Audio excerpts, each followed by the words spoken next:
자, 이번 시간에 논의 들을 내용은 비과세 대상 주택 양도소득이라고 하는 주제 살펴보시게 될 텐데요. 자, 주택이 중심이 되고 사실은 이제 몇 개의 사유들이 있게 됩니다. 그래서 지금 이제 농지에 교환에 따른 양도소득 얘기가 관련 쟁점으로 구성이 됐고, 국내 소재 1세대 1주택 물론 이제 9억 이하라고 전제가 되게 됩니다. 이때 주택 양도소득도 비과세라고 하는 거, 그 외 일시적 1세대 2주택이라고 하는 거, 이것도 바로 비과세 대상 양도소득에 포함이 되게 됩니다. 그래서 몇 개의 경우의 수가 있긴 한데, 자, 일단은 요거 보려면은 우리 종합소득세 관련해서 주택 임대소득에 대한 비과세 1세대 1주택자 9억 이하, 이게 이러한 주택이 있어서 주택 임대소득에 대해서는 종합소득세 비과세가 되게 된다. 그럼 똑같은 논리 구조로 국내 소재 1세대 1주택 그리고 9억 이하가 되면 어떻다? 그 주택의 양도에 따른 양도소득은 기본적으로 비과세 대상이 되게 됩니다. 물론 이제 보유기간 2년, 거주기간 2년 이런 요건이 추가적으로 있긴 한데, 그런 것들은 출제를 좀 하기 좀 곤란한 영역이고요. 제일 먼저 나와 있는 게 파산 선고에 따른 소득이라고 해서 이건 큰 쟁점 안 되는데, 개인의 자산 양도소득 중에서 파산 선고에 의한 처분으로 발생하는 소득에 대해서는 양도소득세 과세하지 않는다. 그래서 아까 우리 이제 과세했던 게 채무 탕감하는 경우 있었죠. 이제 양도담보계약 체계로 채무 불이행에 따라서 자산을 변제 충당했다라거나 또는 위자료 이런 쪽으로 해서 자산을 양도했을 때, 이때는 이제 양도소득세 과세를 한다라고 설명을 드렸습니다. 채무 탕감이 있으면 그만큼 돈을 번 것과 똑같기 때문에 자산 양도했을 때 양도소득세 낸다. 근데 얘는 완전히 망해버린 거야. 파산 선고는 완전히 전체를 다 빚잔치를 해버린 겁니다. 그럼 이 사람은 제로가 되거든요. 파산 선고를 받게 되면 자산이 제로가 되게 됩니다. 그래서 어떻다고요? 세금 낼 돈 없다는 얘기죠. 그래서 이때는 양도소득세 비과세를 하게 된다. 해서 빚잔치 했는데 자산이 남아있거나 이런 경우가 있게 되면 이때는 뭐가 되고 양도소득세 과세 대상이 될 것이고, 파산 선고가 있게 되면 전 재산 다 날려버린 꼴이니까 이때는 비과세 대상이 된다. 이런 식의 구조. 그 다음에 농지의 교환이라고 하는 거. 상당히 복잡하게 되어 있고, 교재 가지고 설명을 드려야 될 사안인데,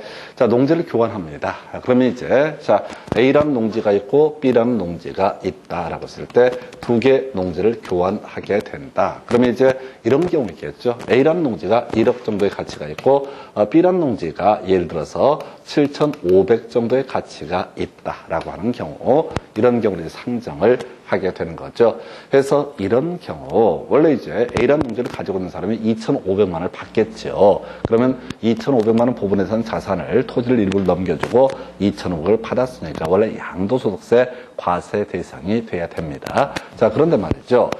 경작상 필요한 농지 교환이었었고요. 그 다음에 그 가액의 차익이 큰 편에 4분의 1 이하가 되게 된다라고 하면은 이 부분에 대해서는 어떻다? 바로 양도소득세 비과세 하겠다. 물론 이제 3년 이상 경작을 해야 되고요. 자, 이런 게 전제 요건이긴 한데, 요거 나중에 이제 괄호넣기 문제 정도로 한번 예상을 해 볼 수가 있습니다. 그래서, 자, 바로 3년 이상 경작을 한다라는 전제에서 차액이 큰 편의 4분의 1 이하. 딱 이게 이 케이스죠.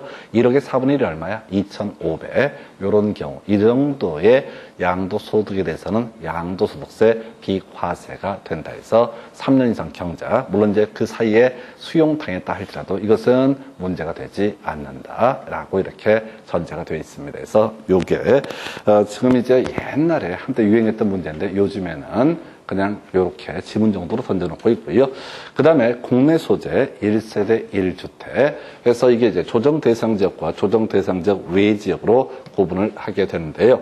이건 이렇게 가셔야 돼. 이건 이제 외워봤자 거의 출제하기는 곤란해요. 그래서 일단 가보겠습니다. 조정 대상 지역은 어디서 공부하시게 되면 부동산 공법 중에 주택법이라고 하는 것이 있습니다. 주택법을 공부하다 보면 분양가 상한제라고 하는 거, 조정 대상 지역, 투기 과열지구 뭐 이런 것들이 이슈가 돼요. 그래서 우리가 외우는 순서 분조투 이렇게 외워달라고 그랬어요. 그래서 분양가 상한제 적용지역 국토부장은 지정한다. 조정 대상 지역 국토부장은 지정한다. 투기 과열지구는 국토부장은 또는 시도지사가 지정한다. 그래서 사연들은 긴데 가장 오래된 제도는 투기 과열지구, 그리고 분양가 상한제, 그 다음에 조정 대상 지역 이런 식으로 가요. 그래서 사실은 조정 대상 지역과 투기 과열 지구라고 하는 것은 봤죠? 일정 기간 동안 분양권 전매 요게 이제 공통적인 요소가 되는데 조정 대상 지역은 사실은 세법에서 중심축이 되게 됩니다. 그래서 양도소득세 관련해서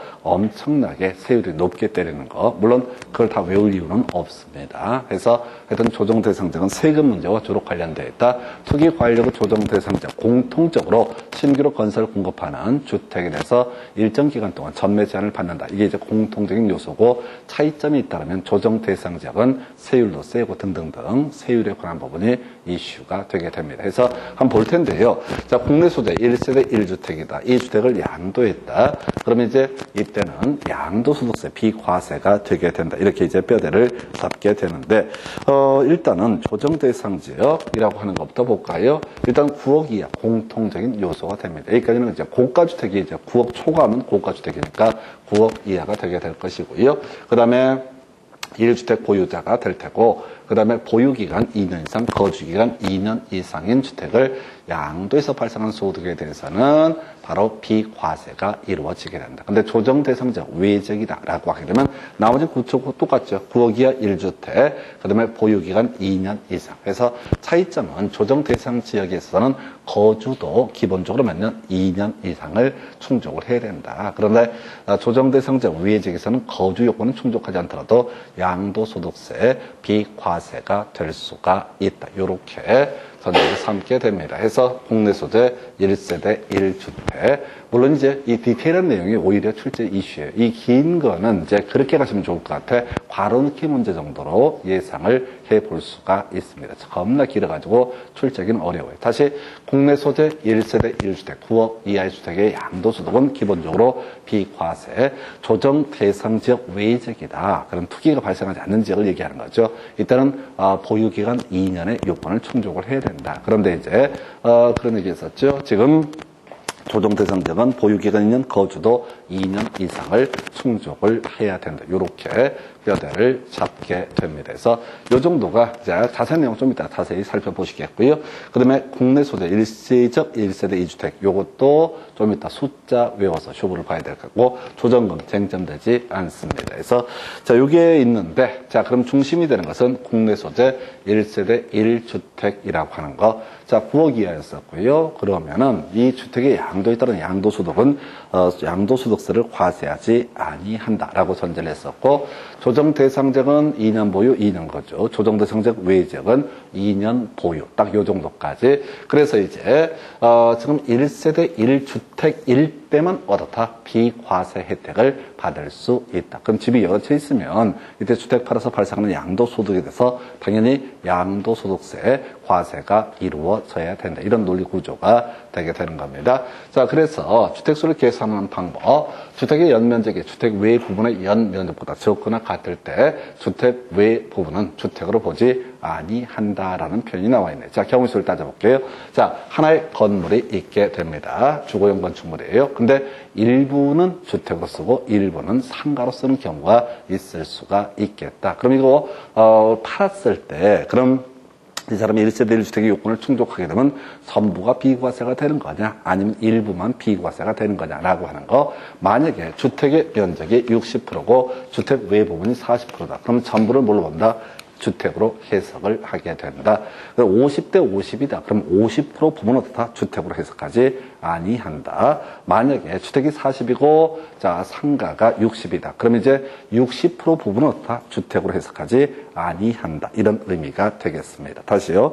자 주택이 60%고요. 자 그다음에 상가가 40%다. 그러면 이때는 전부를 뭘로 본다고요? 주택으로 봐서 전부 비과세 혜택을 받을 수가 있다. 이런 얘기야. 근데 주택이 50%이고 주택 외 용도가 50%다. 그러면 50% 부분만 뭐로 본다? 주택으로 본다. 그리고 1세대 1주택 9억 이하 이런 요건을 충족하면 주택 부분의 양도에 따른 양도소득세 비과세가 이루어지게 된다. 그럼 나머지 50% 부분은 이거 상가 건물로 해석을 해서 양도소득세 당연히 과세가 이루어진다. 그럼 또 이런 경우도 있겠죠. 주택이 자 49고 자 51이 상가다. 이렇게 해석을 한번 해보겠습니다.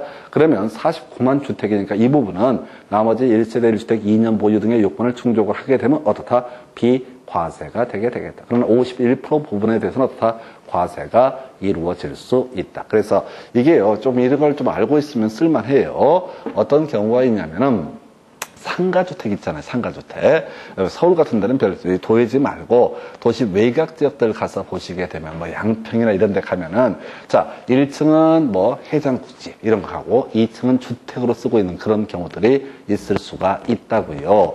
그러면 이제 만약에 이게 이제 법을 잘 알면은 일부러 어떻게 50대 50으로 만드는 거지. 처음에는 이제 상가를 많이 월세를 받아야 되니까. 그리고 나서 어떻게 하면 돼? 자, 상가가 이렇게 장사가 되고 있을 때 팔아야 될 때가 왔다라고 생각하면 예, 증축하시면 되겠습니다.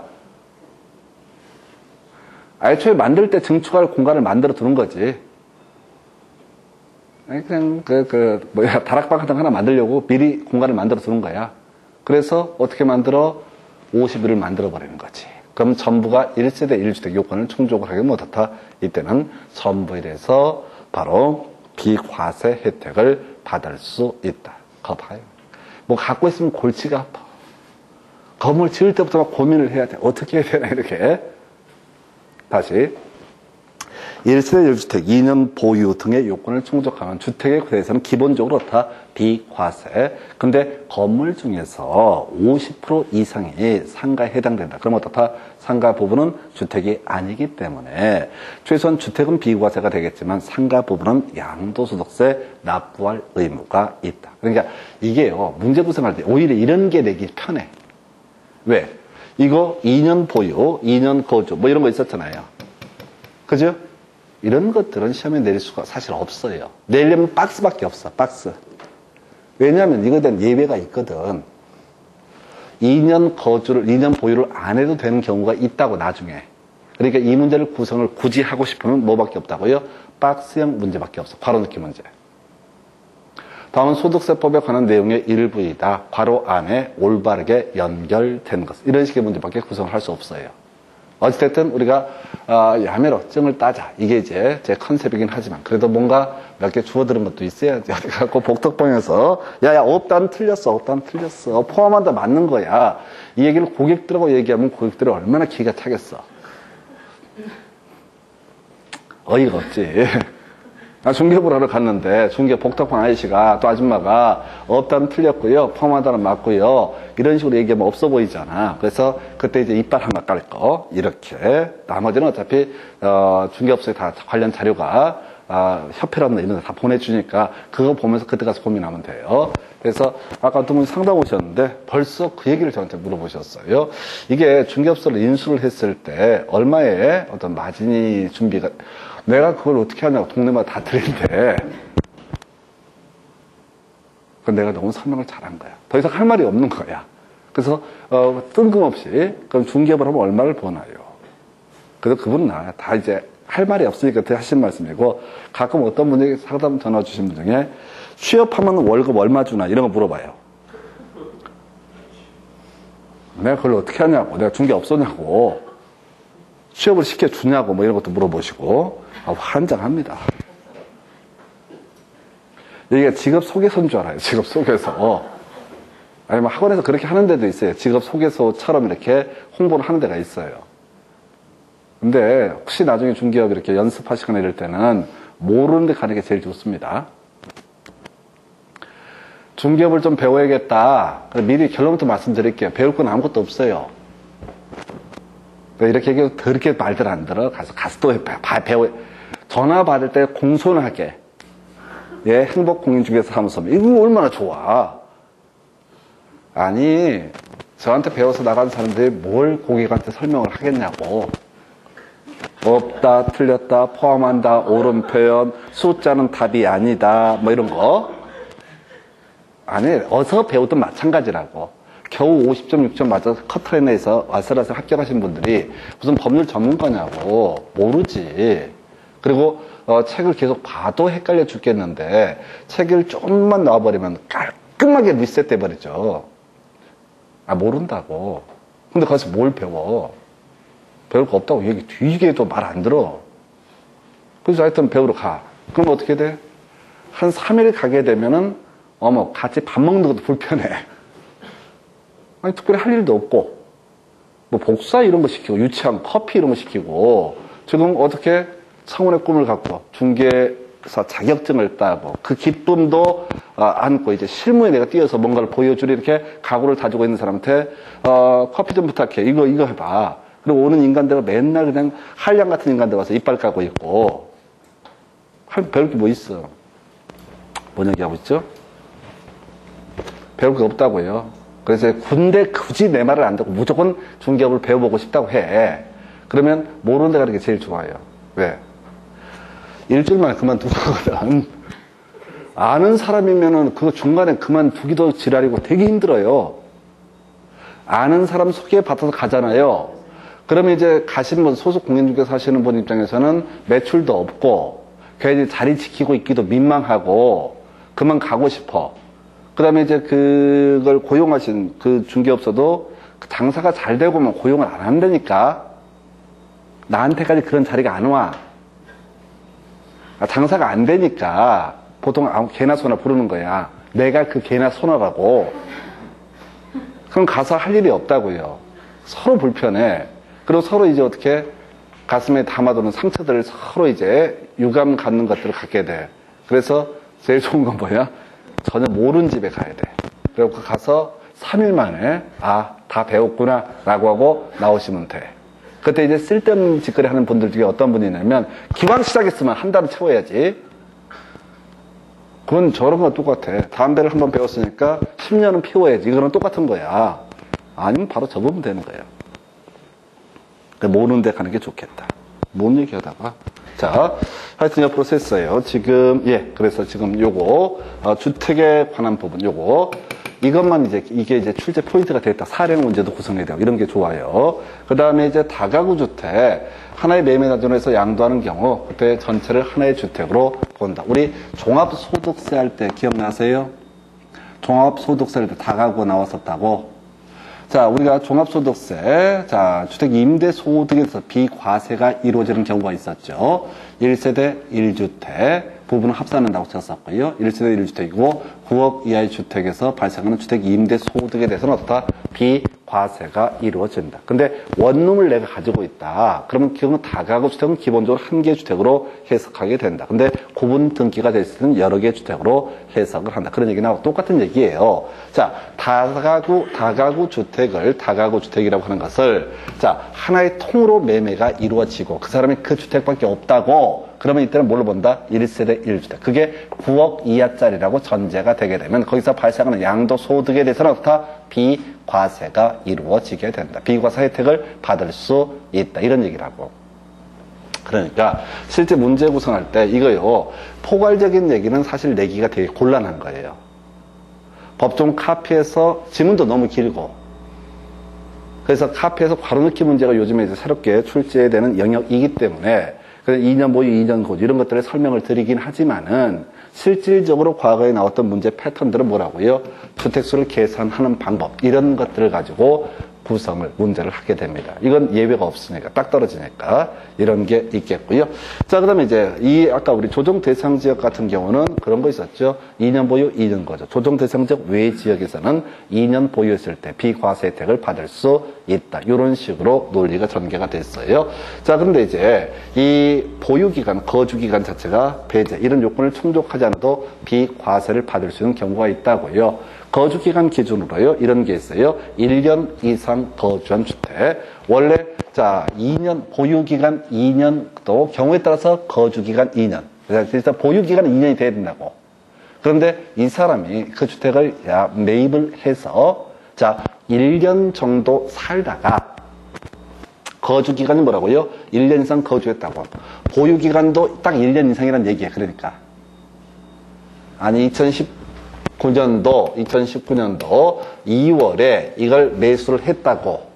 근데 2020년도 2월 한 1일날 매수했고 2월 5일 정도에 이걸 양도를 하고자 한다고. 그럼 원래 1세대 1주택 보유기간 2년 이상에 대해 충족 요건을 충족을 못하니까 비과세 혜택을 받을 수 없는 게 원칙이라고요. 다시 다른 걸 빼더라도 1세대 1주택 9억 이하였었고 최소한 보유 기간은 얼마? 2년 이상이 돼야지 어떻다? 팔았을 때 양도소득세 비과세 혜택을 받을 수가 있다. 거주기간 조정 대상 지역에서만 필요한 개념이고 그건 논외로 치고 그런데 2019년도 2월 1일 날 매수를 해서 2020년도 2월 5일 날 양도를 하려고 한다고 그러면 이건 보유기간 자체가 2년이 안 된다고 그러면 어떻다? 양도소득세 과세 대상이 돼야 된다고 그런데 이게 1년 이상 거주를 했다는 전제 그 집에 들어가 입주를 한 거야 샀다가 아무 이유 없이 1년 만에 파는 게 아니라 일단 거주를 했어. 그리고 나서 취약, 근무상의 형편, 질병 요양 그렇게 부득이한 사유로 인해서 어쩔 수 없이 팔고 간다는 걸 입증해 보이게 되면 이때는 양도소득세 2년 보유 안 했어도 다 비과세 혜택을 받을 수 있다.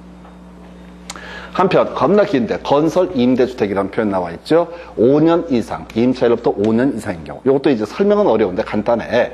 자, 스토리가 뭐냐면 X주택이라고 하는 게 임대주택입니다. 임대주택이에요. 자, 얘가 이걸 이제 임차인, 공공건설 임대주택에 임차인으로 입주를 하게 됩니다. 자, 임차인으로 입주를 해요. 자, 근데 이게 이제 관련 법을 보면은 이 공공임대주택의 임차인이 5년 이상 거주를 하고 있게 되면 소유권을 확보 못하죠. 임대주택이니까 5년 이상 거주하면 소위 분양전환이라고 해서 그 임차인에게 일정한 금액을 받고 소유권을 넘겨준다고. 예를 들어서 얘가 지금 2005년도에 임차인이 됐어요. 2005년 1월 1일 날 임차인이 됐습니다. 2006년, 2007년, 2008년, 2009년, 2010년, 2015년에 했구나. 2020년이 되게 되면은 그 1월 1일 되면 5년의 요건을 충족을 한다고. 그러면 이 사람은 뭘 받을 수 있다? 분양 전환을 받을 수가 있다고요. 2020년 1월 1일에 분양 전화를 받았다고. 그러면 그 사람 보유기간 몇 년이에요 지금? 뭘 보유기간이 5년이야. 지금 2020년에 이제 분양을 받았는데 보유기간이 2년 안 된다고요.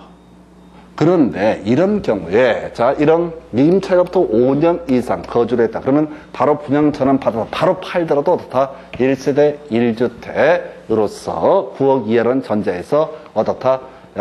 주택이든 양도소득에서 비과세 혜택을 받을 수 있다. 이해되시죠? 5년씩이나 살았다고 이번에 분양 전환 받았는데 이때 2년을 또 보유를 해야 되는 게 아니라고. 2년 보유 안 해도 이 사람 투기하는 사람이 아니라고 보는 거야. 그래서 이때는 바로 양도하더라도 문제가 되지 않는다. 그래서 이제 굳이 이게 깊이 갈 것도 없고 일반적으로는 1년 이상 거주, 그 다음에 임대주택은 얼마? 5년 이상 거주하게 되면 2년 보유 요건 등을 충족하지 않더라도 다 비과세 혜택을 받을 수 있다.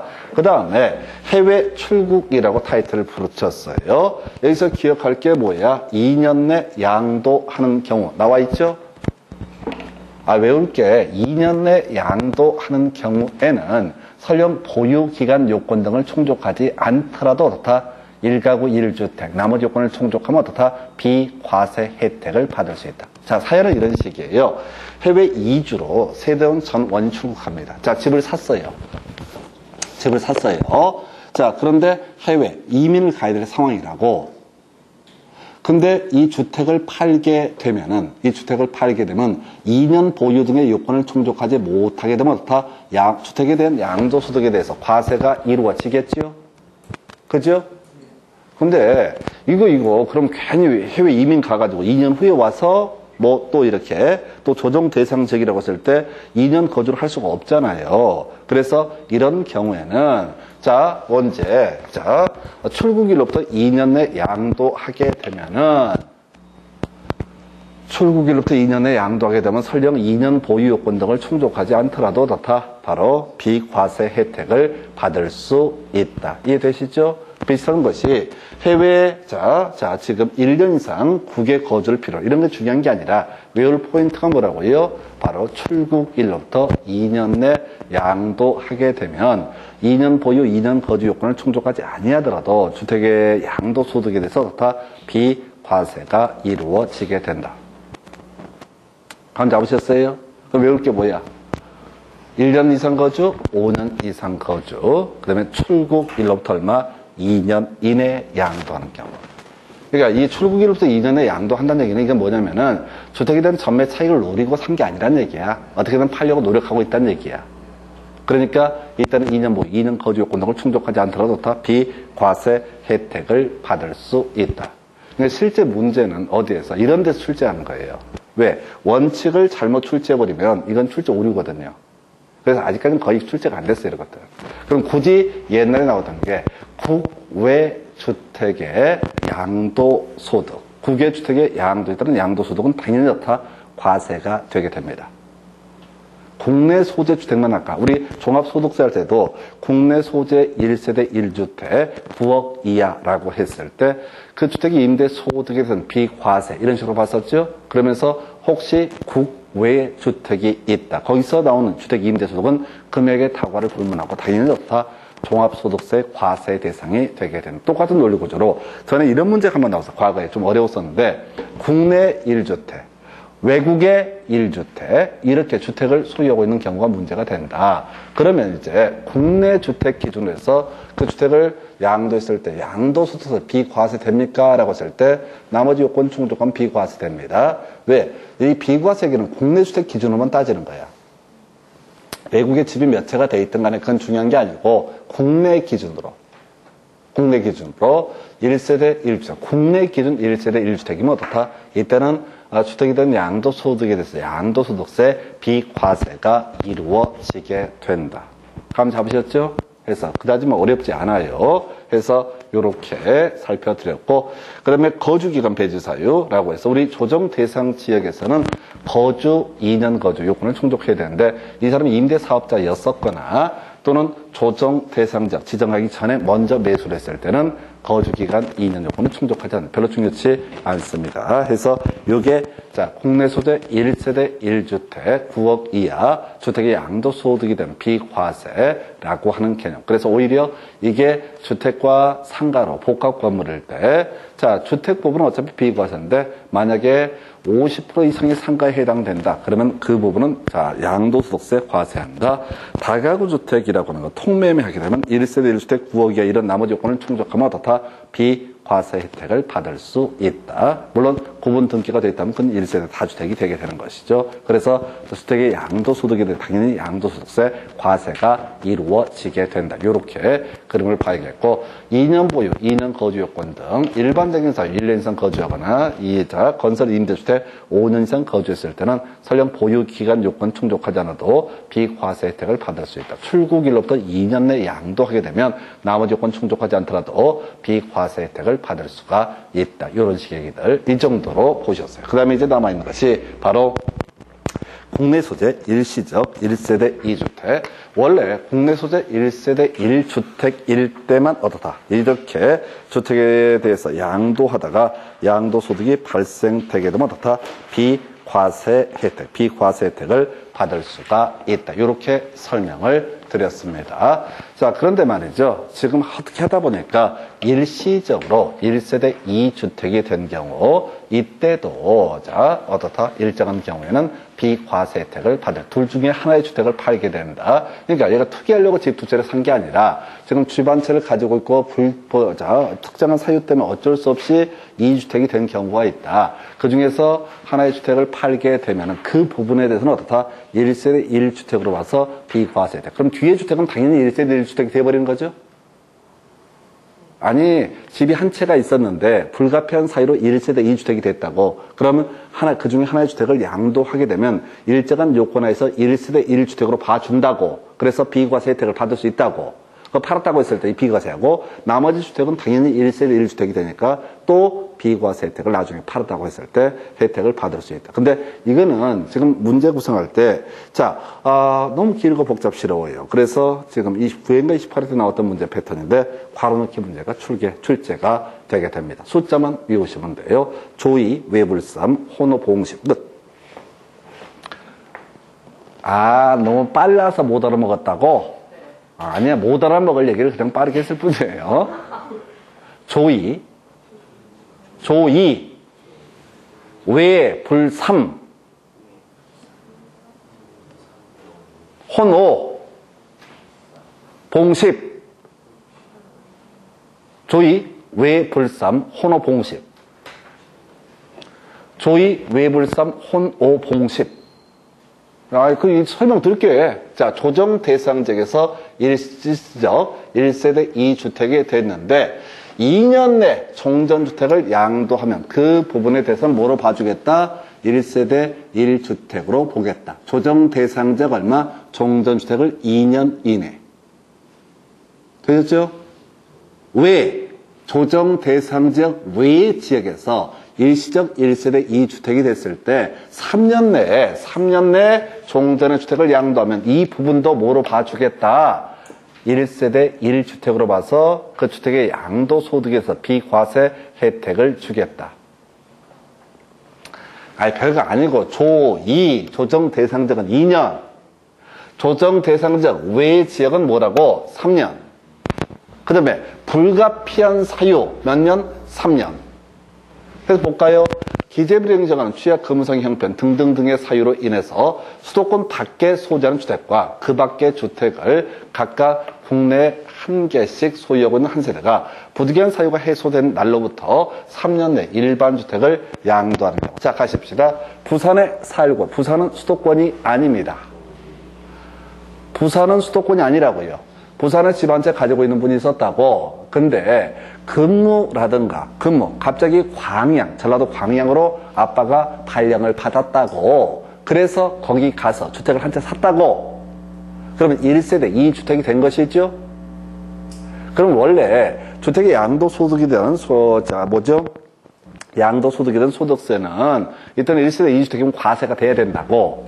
그런데 광양 갔는데 한 5년에서 10년 근무할 것을 알아서 불가피하게 1세대 2주택이 됐는데 문제는 이게 뭐라고? 바로 한 1년 만에 바로 다시 부산으로 복귀를 했다고.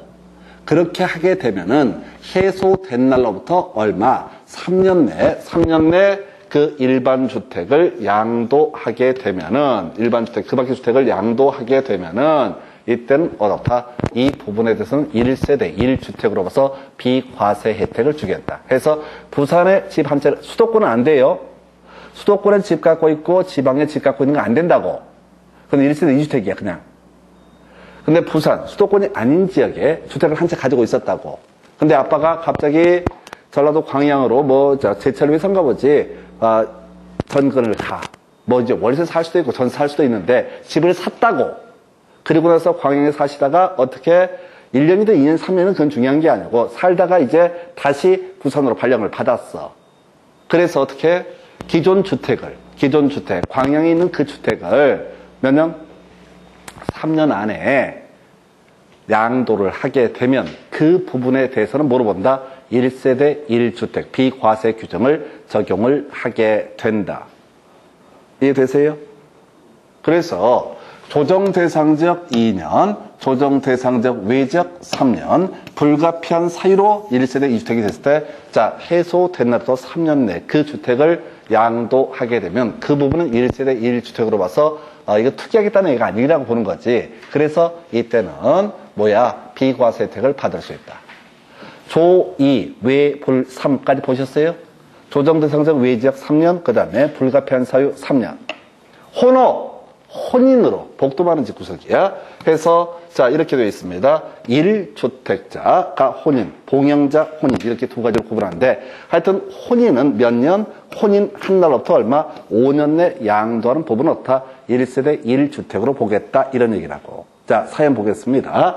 자, 주택을 보유하는 자가 1주택을 보유하는 자가 혼인함으로써 1세대가 2주택을 보유하는 경우, 집 있는 사람끼리 결혼을 했다고, 그래서 1세대 2주택이 됐다고, 그러면 혼인한 날로부터 먼저 양도하는 주택은 뭐로 본다? 1세대 1주택으로 해서 주택에 대한 양도소득에서 비과세를 하겠다라는 의미라고요. 이해되셨죠? 별거 없잖아요. 두 번째, 1주택을 보유하고 있는 60세 이상의 직계존속을 동거 봉양하고 있는 무주택자가, 그러니까 아빠 집에서 희생하는 아이야. 여자인지 남자인지 모르겠고 하여튼 그런 아이가 1주택을 보유하고 있는 자와 혼인함으로써 1세대 2주택을 보유하게 되는 경우 혼인한 날로부터 5년 내에 먼저 양도하는 주택에 대해서는 어떻다? 바로 1세대 1주택으로 봐서 비과세 혜택이 주어진다. 좀 이따 문제 보시면 60세 이런 게 이제 포인트가 되긴 하는데 일단 혼오. 혼인한 날로부터 얼마? 5년. 그 다음에 이제 동거봉형이 있어요. 1주택을 보유하고 1세대를 구성하고 있는 자가 1주택을 보유하고 있는 60세 이상의 직계 존속을 동거봉형하기 위해서 세대를 합침으로써 1세대가 2주택을 보유하게 되는 경우 합친 날부터 10년 내 먼저 양도하는 주택에 대해서는 어떻다? 바로 비과세 혜택을 주겠다라고 하는 거. 그러니까 할아버지가 예를 들어서 연세가 많아서 60세 이상의 어르신이 주택을 소유하고 있었다고, 그리고 그 사람의 아들이나 딸이 1주택을 소유하고 있었다고, 그래서 그 아들이나 딸이 이 양반을 봉양하기 위해서 세대를 합산을 했다고, 그러면 1세대 2주택이 되잖아요. 그러면 이 집을 팔았다고 했을 때 이거 1세대 2주택이 돼서 비과세 혜택을 못 받는 거냐라고 했을 때 이 합친 날로부터 얼마? 10년 내 먼저 양도하게 되면 그 부분은 뭐로 보겠다? 바로 1세대 1주택으로 봐서 뭐 하겠다? 비과세. 그래서 이 중에 제일 지저분했던 게 이게 봉양자 혼인이 한번 출제가 됐어요. 그래서 외울 방식이 뭐라고? 이게 너무 길어. 엄청 길어. 그래서 바로 느낌 문제 이렇게 못 내. 조2 외불삼 혼호봉식. 조정대상지역은 2년. 그 다음에 조정대상지역 외지역 3년. 불가피한 사유 3년. 그 다음에 혼인 때문에 1세대 2주택 되면 혼인한 날로부터 5년. 봉양 때문에 1세대 2주택이 되면 얼마? 합친 날로부터 10년 이내에 이것을 양도하는 부분에 대해서는 어떻다? 역시 1세대 1주택으로 와서 비과세 혜택을 주겠다. 이런 얘기가 되게 되는 겁니다. 이해되셨죠? 이게 오히려 싸게 먹기야. 나중에 보면 이런 게 훨씬 편해. 왜냐면 문제 낼 수 있는 틀이 정해져 있고 너무 길기 때문에. 이게 억수로 길거든요. 억수로 길기 때문에 출제하기 되게 힘들어요. 하여튼 이렇게 보셨고, 자 마지막 주제 가볼까요? 자 미등기 양도 자산이라는 주제까지 설명을 드리고 끊어서 이제 문제를 설명을 드리기로 하는데, 미등기 양도 자산 이 뭐냐라고 했을 때 등기 안 하고 양도했을 때 이걸 뭐라고 한다? 미등기 양도 자산이라고 부르게 됩니다. 해서 이 미등기 양도 자산에 대해서는요, 양도소득세 세율 나중에 70% 적용합니다. 등기 안 하고 사고 팔고 하다 걸려버렸다고 우리 한번 기억해 볼까요? 어디에서? 취득세 파트에서 그런 주제를 공부를 하셨어요. 미신고 전매에다 걸리게 되면 원래 내야 될 세금의 얼마? 80%. 80%. 이 80%에 해당하는 금액을 가산세로 해가지고, 가산세로 해서 어떻다? 세금을 삥을 뜯게 된다. 이게 미신고 전매 80%, 장부 미보조는 10%. 이런 게 취득세 파트였어요. 자, 여기서는 양도소득세 관련 세금 안 내려고 이것들이 미등기 상태에서 계속 전매를 하다가 척 걸렸다고요. 그러면 세율은 70%입니다. 양도 차익에, 양도소득에 나중에 70%. 나중에 공부하실 세율 할 때 유일하게 외울 게 70%인데 어마무시한 세율 적용이에요. 그 다음에 장기보유 특별공제도 적용을 안 하고 등등등 온갖 아주 죽여버리는 것이 미등기 양도 자산입니다. 소득세법에서는 미등기 양도해서 발생한 양도소득이 세금 안 내려고 잔머리 걸리다 나중에 걸리게 되면 어떻다고요? 거의 죽여버린다 이렇게 생각하시면 됩니다. 세금을 아주 응징을 합니다. 그러다 치고 부동산 등의 자산을 취득한 자가 그 자산 취득에 관한 등기를 하지 않고 양도하는 것을 가리켜서 뭐라고 한다? 미등기 양도 자산. 자, 근데 말이죠. 우리 법에서는 미등기 양도 자산에 포함되지 아니하는 것 이런 것이 나오게 돼요. 이건 좀 이따 설명드리겠고, 자, 제일 중요한 거고. 자, 만약에 1세대 1주택 2년 보유 등의 요건을 충족을 했다. 9억 이하라고 할지라도 이것이 이 주택이 미등기 양도 등기 안 한 상태에서 그 주택에 살았었다. 나중에 양도가 걸렸다. 그러면 어떻다고요? 비과세 규정을 어떻다? 적용하지 아니한다. 아까 뭐 파산 선고 뭐 이런 거 있었잖아요. 파산 선고 농지의 교환 등에 따른 큰 편 차익이 큰 편의 4분의 1 이하일 때 양도소득세 비과세한다 이런 거 있었잖아요. 1세대 1주택 비과세 이런 거 있었잖아요. 일시적 1세대 2주택 이런 것도 일정한 경우에 조의 외불삼 혼호봉식 등에 걸리게 되면 어떻다? 그냥 비과세한다 등등등 했는데 야가 샀던 주택이 미등기 상태 주택을 사거나 등등등 하게 되면 어떻다? 아예 비과세 규정을 적용하지 않는다.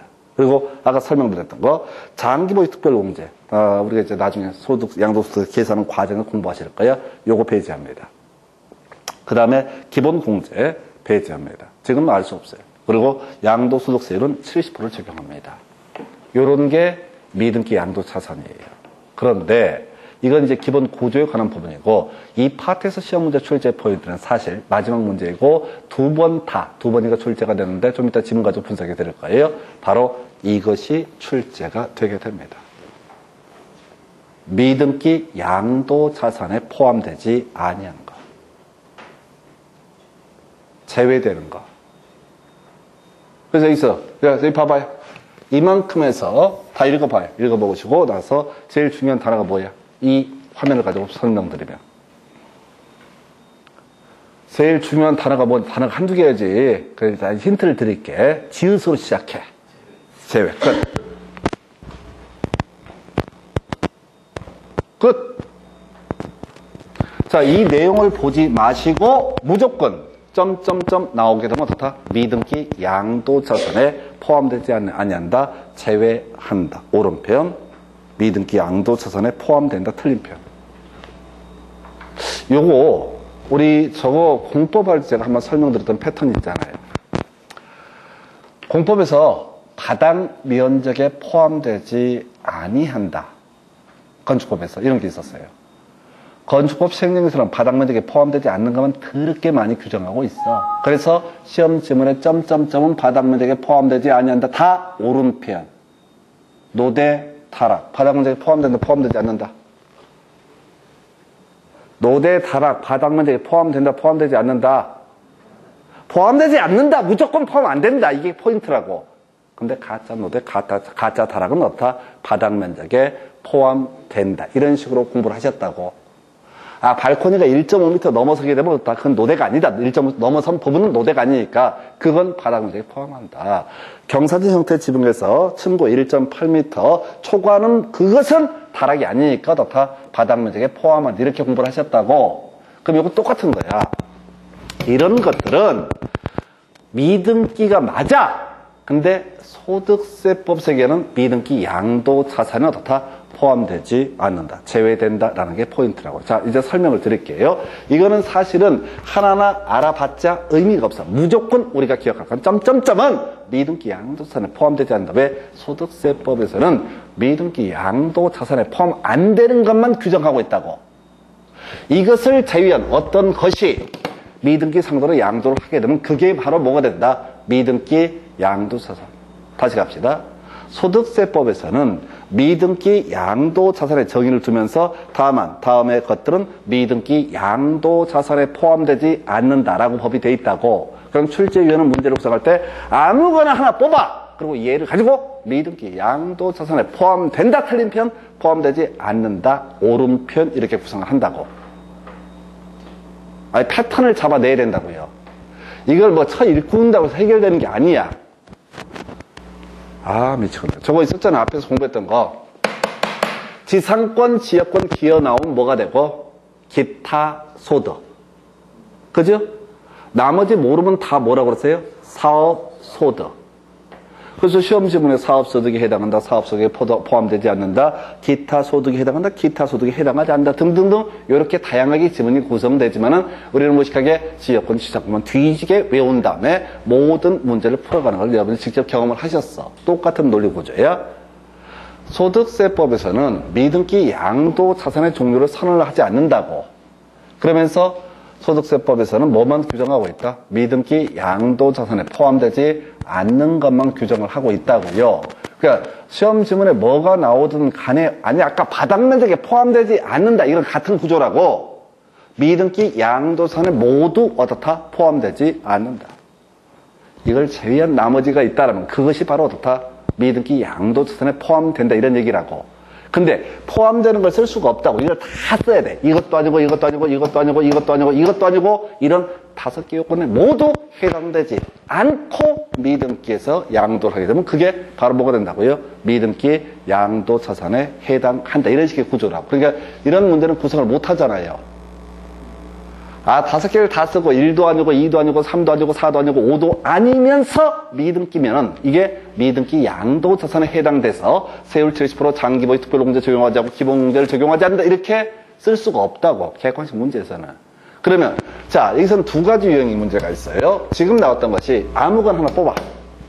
그래서 미등기 양도자산에 포함된다. 틀린 표현. 포함되지 않는다. 옳은 표현.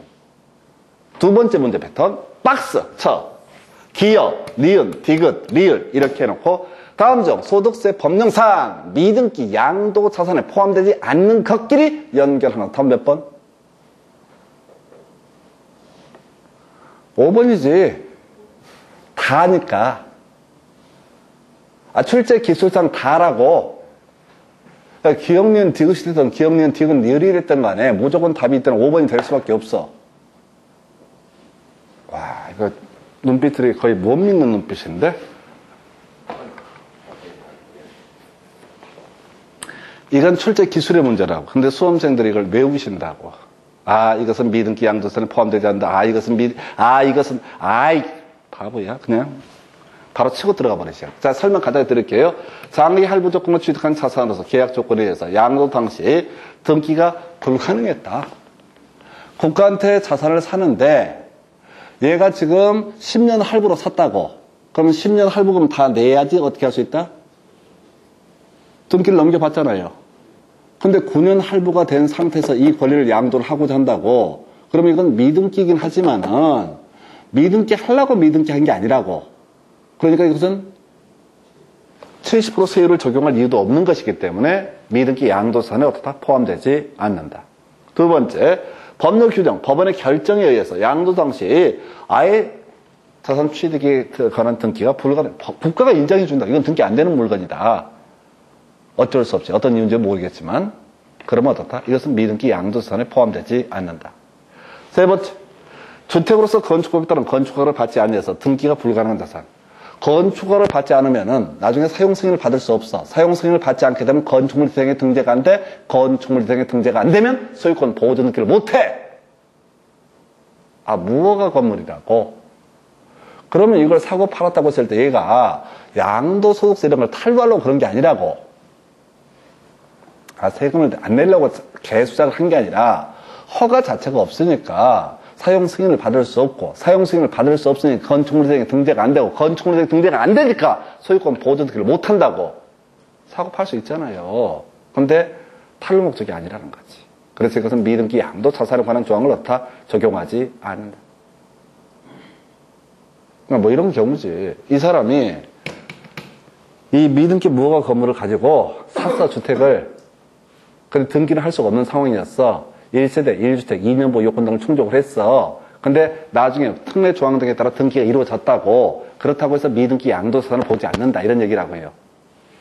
그러니까 1세대 1주택, 거주 9억 이하 이런 요건을 일부 충족을 하게 되면 어떻다? 비과세 혜택을 받을 수 있다.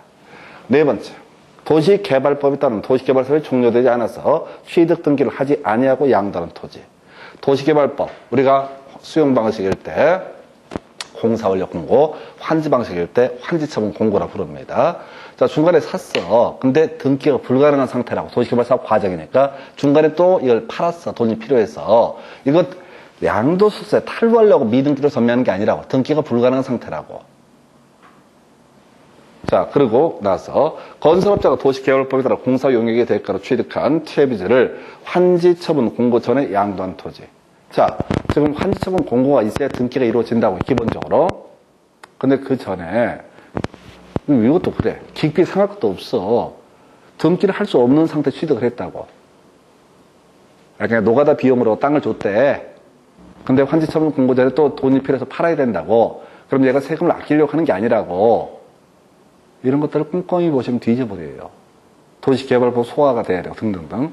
어려워져. 그래서 오늘 말씀의 주제, 복음 되겠습니다. 복음. 귀한 말씀 되겠습니다. 바로 뭐라고요?